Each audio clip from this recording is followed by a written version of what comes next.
이 시간 저희들이 예레미야서 44장을 읽었습니다. 예레미야 44장하고 45장 사이에는 서로 시간적 배경이 다릅니다. 지금 예레미야 44장에서는 이제 남아있던 예루살렘이 멸망당하고 유다가 멸망당하고 거기에 요한안에 의해서 이제 남아있던 사람들이 하나님께서는 예레미야를 통해서 애굽으로 내려가지 말라라고 했는데 애굽으로 내려갔잖아요. 그래서 애굽 땅에 지금 내려가 있는데 에레미야도 그 중에 있었죠. 바룩도 그 중에 같이 있었고요. 그런데 하나님께서 예레미야를 통해서 지금 애굽 땅에 내려간 하나님의 백성들을 향해서 말씀하신 내용이 바로 44장입니다. 그리고 이제 45장에서는 그 전에 여호야김 시대로 다시 올라가서 그 전에 있었던 하나님께서 예레미야를 통해서 말씀하신 것을 다시 45장부터 또 적고 있습니다. 그리고 46부터 52장까지는 이 이스라엘 그 주변의 나라들의 멸망에 대해서 하나님께서 말씀을 하십니다. 마지막에 이제 바벨론 멸망에 대해서 말씀을 하고 예레미야서가 끝나게 되는 것으로 되어 있습니다. 그러니까 예레미야서는 이렇게 시간적 순서로 쭉 기록된 것이 아니에요. 주제별로 이렇게 기록되어 있어서 그 시간과는 상관없이 기록되었음을 알게 됩니다. 지금 여러분 예레미야서가 52장까지 있는데요. 오늘 읽은 이 44장이 가장 끝에 있는 그러한 시간적 배경이에요.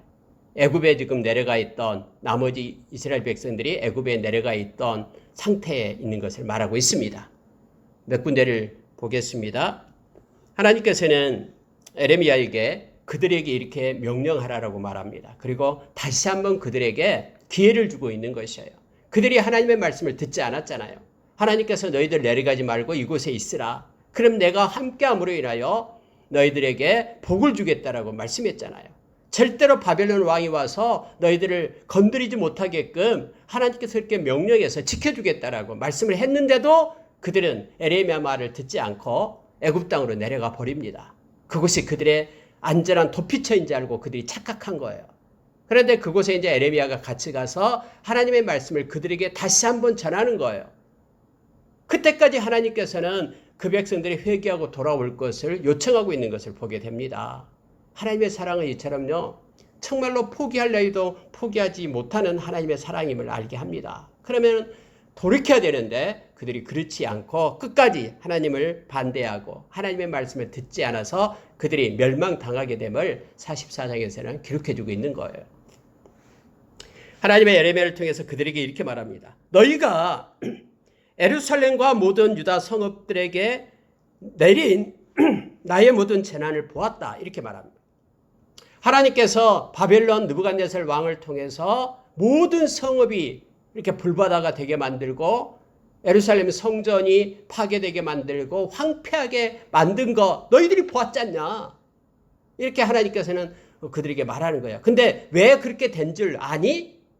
왜 그토록 하나님께서 예루살렘을 그렇게 심판하고 그렇게 황폐하게 만들었던 그 이유가 뭔지 아니? 라고 먼저 그걸 가르치고 있는 거예요.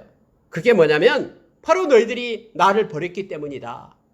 너희들은 나의 백성이고 나는 너희 하나님이 된다라고 약속했잖니. 근데 너희들이 약속을 어겼고 내 대신에 다른 가증한 신들을 섬겼기 때문이다 라고 말하고 있는 거예요. 다른 신들에게 나아가 분향하여 섬겨서 나의 노여움을 일으킨 악행으로 말미암아 이스라엘이 멸망당했다. 너희들 보았잖니 라고 하나님은 예레미야를 통해서 그렇게 말씀을 합니다. 그러면서 여러분, 그런데 너희들이 한 번 그래서 내가 그런 거 아니다. 내가 수없이 많은 나의 선지자들을 너희들에게 보냈다. 너희들이 악행을 저질러서 그렇게 하지 말아라고. 나에게서 등 돌리지 말고 나에게로 오라라고. 그렇게 내가 수없이 많은 선지자들을 보냈는데 너희로 하여금 내가 미워하는 그런 가증한 일 행하지 말라라고 그렇게 외쳤건만 그들을 통해서요. 그들이 듣지 아니하며 귀를 기울이지 아니하고 다른 신들에게 여전히 분향하여 그들의 악에서 돌이키지 아니하였다. 회개하지 않았다라고 얘기합니다. 아무리 외쳐도 그들이 돌이키지 않았기 때문에 내가 이렇게 너희들에게 심판해서 이처럼 예루살렘이 황폐화시켰다라고 하나님께서는 그들에게 말합니다. 오늘날과 같이 그래서 예루살렘이 황폐하게 되었다. 그런데 너희들은 이것을 보았음에도 불구하고 학습했음에도 불구하고 왜 아직도 나의 말을 어기고 돌아오지 않느냐라고 말하고 있는 거예요. 여러분 10절에 보십시오. 10절에 보면은요. 오늘까지 겸손하지 아니하며 두려워하지 아니하고 내가 너희와 너희 조상들 앞에 세운 나의 율법과 나의 규례를 지켜 행하지 아니하느니라. 하나님께서는 그렇게 말씀하십니다.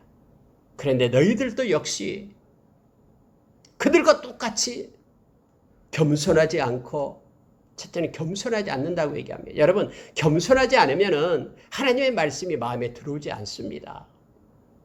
겸손해야지만이 하나님이 높아지고 하나님이 존귀케 되거든요. 그런데 하나님보다 더 자기 자신이 높아져 있으면 하나님 말씀이 들어오겠습니까? 너희들이 겸손하지 않았다라고 얘기합니다. 두 번째는요. 나를 두려워하지 않았다라고 얘기합니다. 하나님을 무시했어요. 멸시했어요. 하나님이 살아계신다라고 말씀하시는데 내가 이렇게 했다라고 말하는데 그들은 하나님을 무시하고 멸시했다라고 말합니다. 하나님을 두려워하지 않았습니다.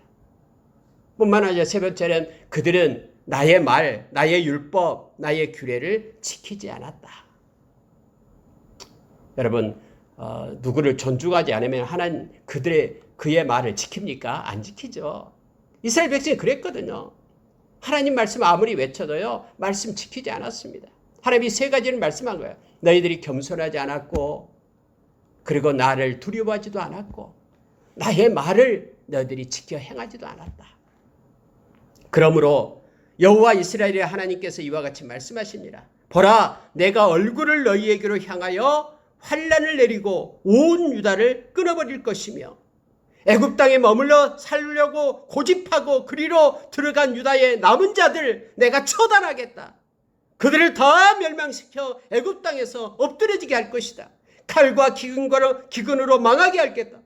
낮은 자이든 높은 자이든 칼과 기근으로 죽어서 저주와 놀램과 조롱과 수치의 대상이 되게끔 내가 그렇게 하겠다라고 말하고 있는 거예요. 하나님께서 예레미야를 통해서 왜 이렇게 외치고 있습니까? 그때라도 늦지 않으니까 제발 돌아오라고, 겸손해서 하나님의 말씀을 받으라라고, 하나님을 두려워하라고, 하나님의 말씀을 붙잡고 살아라라고 그렇게 지금 하나님께서는 외치고 있는 것입니다. 하나님은 만약에 너희들이 그렇게 않을진데 돌아와서 살고자 하는 자들이 너희 가운데 있을지 모르나 유다 땅에 돌아올 자가 없을 것이다. 아무도 돌아오지 못할 것이다. 도망치는 자 외에는 애굽으로 내려간 모두들 아무도 예루살렘으로 돌아와서 살지 못하게 될 것이다 라고 하나님께서 말씀합니다. 하나님께서 이 말씀하신 대로요. 이렇게 애굽에 내려간 사람들은 돌아오지 못합니다. 거기서 죽고 말았음을 우리 너무나 잘 압니다. 이렇게 하나님께서 말씀하시니까요. 이제 예레미야를 통해 말씀하는데 그들 중에 이제 대항하는 사람들이 있습니다. 대적하면서 일어난 사람들이 있는데 자 15절 이하에 보면 이렇게 나왔습니다. 성경에 보니까요. 하반절에 보십시오. 15절 하반절에 보니까 이렇게 되어 있어요. 모든 여인 곧 애굽 땅 바드로스에 사는 모든 백성의 큰 무리가 에레미야에게 대답하여 이르되 네가 여호와의 이름으로 우리에게 하는 말을 우리가 듣지 아니하고 우리 입에서 낸 모든 말을 반드시 실행하여 이렇게 되어 있죠. 우리 너 말 듣지 않아. 시끄러워. 예레미야를 통해서 하나님이 말씀하시는데 듣지 않겠다고 얘기합니다. 아유 시끄러워 그만 좀 해. 이거예요. 그리고 이미 우리의 마음은 정했어. 그러니 우리 마음대로 실행할 거야. 우리 마음대로 행하겠어. 라고 그렇게 대꾸하고 있는 거예요. 하나님의 말씀을 전하는 에레미야를 향해서. 그러면서 그들이 하는 얘기가 이거예요. 하늘의 여왕에게 우리는 분향하겠다라고 말합니다. 유다 성읍들과 예루살렘 거리에서 하던 대로 하늘의 여왕에게 분향하고 그 앞에 전제를 드리리라. 하나님께서 이렇게 가증스럽게 여긴 거 하지 말라고 얘기하니까 그들은 아니 우리는 하늘의 여왕을 모시겠다. 하나님 모시지 않아. 이제부터는 하늘의 여왕을 모시겠다라고 말하는 거예요. 전제를 드리고 그를 섬기겠다라고 말합니다. 여러분 하늘의 여왕이다 그러면요. 이 성적인 사랑과 생식의 여신을 얘기합니다. 예를 들어서 아세라 그 상 같은 것을 얘기할 때 하늘의 여왕이라고 얘기합니다. 나라마다 그게 다 있었어요. 바벨론 사람들은 이시타르라고 해서 그 하늘의 여왕을 섬겼어요. 그리고 그리스 사람들은 우리가 잘 아는 아프로디테 그 여신이 있잖아요. 아프로디테를 얘기하는 거예요. 이 뭐 사랑의 여신, 또 풍성한 생식의 여신, 이렇게 돼요. 그래서 이러한 여신을 섬기는 이방의 제사에서는요, 이 다산과 풍요를 구하면서 이 신한테, 하늘의 여왕한테 막 제사를 드리는 거예요. 그리고 여기에는요, 특히 그 매춘이 일어납니다. 이렇게 다산 이럴 때는요, 악한 그러한 풍습이 있었어요. 성전에서 매춘이 일어나, 신전에서요. 그러한 것을 섬기겠다라고 지금 말하는 거예요. 하나님이 가증스럽게 여기고 있는 것을 그들이 아니 우리는 이걸 섬기겠다라고 말해요. 그러면서 그들이 이유가 뭐냐면요. 우리가 하늘의 여왕을 섬길 때는 성경에 나오고 있잖아요. 자 17절 하반절에 보니 그때에는 우리가 먹을 것이 풍부하고 복을 받고 재난을 당하지도 아니하였다라는 거예요. 우리가 하늘의 그런 여왕을 섬기면서 아세라 목상을 섬기고 바알신을 섬기고 그럴 때에는 우리가 풍성했다라는 거예요. 먹을 것도 많고 우리가 그곳에 잘 살았는데 우리가 하늘의 여왕을 섬기기를 끊어내니까 그때부터 우리는 이렇게 비참했다라는 거죠. 그래서 이제 나라도 잃어버리고 빼앗기고 요거 애굽에까지 도망치고 오게 되고 피난 가게 되고 이제부터는 그래서 다시 하늘의 여왕을 섬기겠다고 말합니다. 여러분 이스라엘 중에서 언제 이 하늘의 여왕을 끊어냈냐면요. 그 요시야 왕 때 그랬어요. 요시야 왕 때 그때 종교개혁을 하잖아요. 요시야 왕이요. 그래갖고 요시야 왕이 죽은 다음에 그의 아들 3명이 있고 그래가지고 망하게 된 거 아니에요. 특히 종교개혁 BC 612년에 그 성전에서 성경책을 발견해가지고 성경책대로 하겠다라고 말씀대로 하겠다라고 하면서 다 끊어냈잖아요. 그때 이 종교개혁을 했어요. 그때 하늘의 여왕도 드리지 못하게끔 했거든요. 근데 이 사람들이 말하기를 아니 그때부터 하늘의 여왕을 섬기지 않으니까 우리가 이렇게 비참하게 됐다고 말하는 거예요. 지금 우리가 이렇게 바벨론의 멸망을 당하는 이유도 하늘의 여왕을 섬기지 않았기 때문이다라고 말하고 있는 거예요. 우리가 그때부터 궁핍하고 칼과 기근에 멸망했다. 그러니 이제는 지금부터라도 하늘의 여왕을 섬기겠다라고 그들이 말하고 있는 것입니다. 그때 하나님은 진짜 이 말을 듣고 기가 막히죠. 그래서 예레미야를 통해서 이렇게 말씀을 합니다. 자, 21절 보시기 바랍니다. 너희가 너희 선조와 너희 왕들과 고관들과 유다 땅 백성이 유다 성읍들과 예루살렘 거리에서 분향한 일을 그 하늘의 여왕을 섬긴 일을 여호와께서 기억하셨고 그의 마음에 떠오른 것이 아닌가 이렇게 말하는 거예요. 여호와께서 너희 악행과 가증한 행위를 더 참을 수 없었으므로 너희로 하여금 오늘날 같이 황폐하게 하고 놀램과 저주거리가 되어서 주민이 없게 하였는 것인데 왜 이걸 깨닫지 못하느냐라는 거예요. 너희들이 그렇게 섬겼기 때문에 하나님이 참고 또 참고 또 참고 또 참고 하다가 그래도 돌아오지 않으니까 너희들 땅을 멸망시킨 거 아니냐. 왜 이걸 깨닫지 못하고 하늘의 여왕을 섬길 때는 잘 먹고 잘 살았는데 하늘의 여왕을 버리니까 뭐 그때부터는 기근이 왔고 이렇게 칼이 전염병이 우리를 애워쌌다고 그렇게 말하느냐 하면서 예레미야가 그들에게 반박하고 있는 것입니다.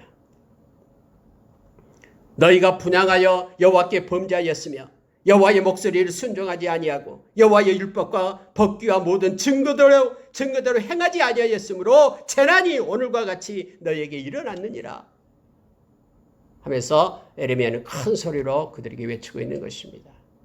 세 가지를 다시 말하는 거예요. 하나님 말씀에 순종하지 않았다. 말씀대로 행하지 않았다. 너희들이 분향했다. 가증스러운 그런 거짓 우상에 너희들이 분향했다. 이 세 가지. 그래서 이러한 재난이 너희에게 지금 있는 것이다. 그런데 지금이라도 너희들이 돌아오면은 하나님께서 너희들을 이렇게 세우겠다고 한다라고 지금 외치고 있는 거예요. 그런데 그들이 아니 이제는 다시는 돌아가지 않겠다. 하나님께로 돌아가지 않겠다라고 말합니다. 만군의 여호와 이스라엘의 하나님께서 이와 같이 말씀하시되 너희와 너희 아내들이 입으로 말하고 손으로 이루리 하여 이르기를 우리가 서원한 대로 반드시 이행하여 하늘의 여왕에게 분향하고 전제를 드리려 하였은즉 너희 서원을 성취하며 너희 서원을 이행하라. 하나님께서 그렇게 말씀을 하십니다.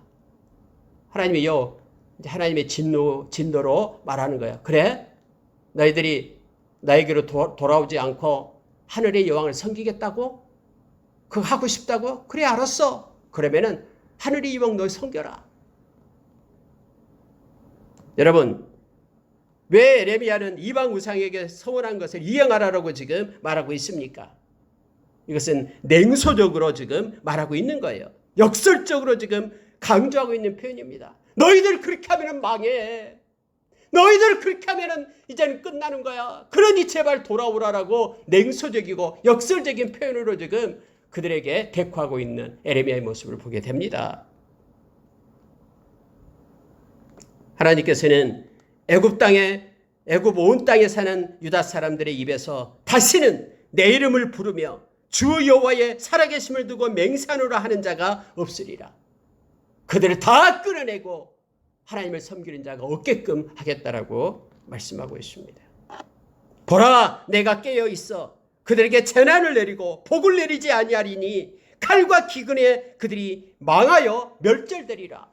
그래서 여러분, 애굽에 내려가는 그들이요, 하나님께로 돌아오지 않았기 때문에요. 하나님 대신에 하늘의 여왕을 섬기겠다고 했기 때문에 그들은 멸망을 당합니다. 멸절돼요. 돌아오지 않습니다. 회복되지 않습니다. 내 말이 진짜인지 가짜인지 너희들이 알게 될 것이다 하면서 하나님께서는요, 표징을 줍니다. 증거를 줘요. 내가 이것으로 표징을 삼겠다 하면서 하나님은 그들에게 내 말이 진짜인지 가짜인지 표징을 주겠다고 말합니다. 너희들이 계속해서 하늘의 여왕을 섬길진데 어떻게 되는가를 보라라고 말하고 있는 거예요. 그 표징이 뭐냐면요, 자 29절에 보면 그게 나옵니다. 이곳에서 너희가 벌할 표징은 이것이라 하면서 표징을 줍니다. 그 표징이 30절에 나오고 있습니다. 보십시오. 내가 유다의 시드기야 왕을 그의 원수고 그의 생명 찾는 바벨론의 느부갓네살 왕의 손에 넘긴 것 같이, 이렇게 되어 있죠. 하나님의 에레미야를 통해서 그렇게 예언했죠. 시드기야가 하나님 말씀을 듣지 않으니까 느부갓네살 왕에 의해서 너가 반드시 멸망을 당하고 너가 잡혀가게 될 것이다. 너의 자녀들은 다 죽음을 당하게 되고 하면서 예루살렘은 불바다가 되고 성전도 황폐화되고 이렇게 될 것이다라고 했잖아요. 이런 증거를 줬죠. 근데 그대로 성취됐잖아요. 그런 것처럼 내가 너희 눈앞에서 하나의 표징을 주게 되는데 뭐냐면 애굽 바로 호브라 왕을 그의 원수들 곧 그의 생명을 찾는 자들의 손에 넘겨주리라. 이것이 표징이 될 것이다. 여러분, 그때 당시요, 애굽의 왕이 누구냐면은 호브라였어요. 호브라. 근데 호브라가 지금 살아있는데 이 호브라가 사람들에 의해서 죽임을 당하게 될 것이다. 이것이 표징이 될 것이다. 어떤 표정? 너희들은 이곳에서 멸망당하게 될 것이다 라는 표정. 실제적으로 역사를 보면은요, 이 호브라 왕이 반란군에 의해서 붙잡혀 처형을 당하게 됩니다. 이런 사건이 나타나요. 하나님께서는 말씀하시고 반드시 성취하시는 무서운 하나님이심을 나타내주고 있는 것입니다. 정말로 어리석어요. 애굽으로 내려가는 그들은 하나님이 그렇게 불렀는데도 하나님을 떠납니다. 하늘의 여왕을 모시고 살겠다고 하는 거예요. 여러분, 말씀 마치겠습니다. 오늘날 사람들은 우상을 누가 섬기냐라고 말합니다. 그러나 여러분, 하나님보다 더 사랑하는 것이 우상이 됩니다. 마음 가운데 하나님보다도 더 사랑하는 것을 가지고 있다 그러면 그게 우상인 거예요. 자기 자녀가 우상이 될 수도 있고요. 물질이 우상이 될 수도 있습니다. 자기의 인생의 목표가 우상이 될 수도 있어요. 하나님보다 더 의지하는 것도 우상이 됩니다. 내가 하나님을 신뢰하고 하나님을 의지하는 것보다도 더 다른 것을 의지하고 있다면 그것이 우상인 거예요. 어떤 일을 내가 닥쳤을 때에 하나님을 찾고 하나님을 부르는 것보다도 하나님 대신에 다른 것을 찾고 구한다 그러면 그것이 우상이 되는 것입니다. 하나님께서는 그 우상을 버리라라고 얘기합니다. 그리고 하나님만이 참 하나님으로 섬길 것을 우리에게 요청합니다. 세 가지를 우리에게 요청합니다. 하나님을 섬기라라고 얘기합니다. 또 하나는 하나님 앞으로 돌아오는데 하나님의 명령을 순종할 것을 말하면서 특히 말씀을 따라서 순종할 것을 말합니다. 하나님 목소리를 청종하고 회개하며 돌아올 것을 얘기합니다. 그리고 하나님께서 주신 말씀에 따라서 살아가기. 그러니까 하나님을 섬기고 그리고 회개하고 하나님께로 돌아와서 하나님의 말씀을 따라서 순종하는 삶 살 것을 요청해 주고 있습니다. 하나님 대신에 다른 것을 섬기게 될 때 이 세 가지 다를 할 수가 없습니다. 우리의 남은 생 동안 우리는 하나님만을 섬기는 사람, 그래서 거룩한 하나님의 백성, 어느 순간에 어떤 때 있든 하나님을 의지하고 살아계신 주님과 동행하는 우리가 되기를 원합니다. 하나님이 아닌 것은 다 가짜입니다. 그것은 우리의 생사화복을 주관하지 못합니다. 우리와 끝까지 함께 하시면서 안전한 폭으로 인도하시고 영원한 하나님의 나라를 우리에게 허락하신 그분을 우리는 섬기며 그분과 함께 동행하는 아름다운 삶 살아가는 저와 여러분 되기를 원합니다. 기도하겠습니다.